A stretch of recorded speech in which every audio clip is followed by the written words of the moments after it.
महत्वाची अपडेट परभणीमधून। परभणी पालिकेमध्ये ठाकरेंची शिवसेना आणि काँग्रेसचं अखेर ठरलंय। 2.5 वर्ष ठाकरेंच्या शिवसेनेकडे महापौर पद असणार आहे। सय्यद इक्बाल आणि शरफुद्दीन हे सव्वा वर्ष महापौर पद यांच्यामध्ये असणार आहे। तर सय्यद इक्बाल यांना मत देण्यासाठी व्हीप जारी करण्यात आलाय।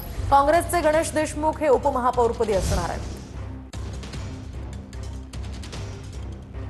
आपण पाहतोय परभणीमध्ये 2.5 वर्ष महापौर पदासाठी आता दोन्ही पक्षांचा हा निर्णय झालेला आहे।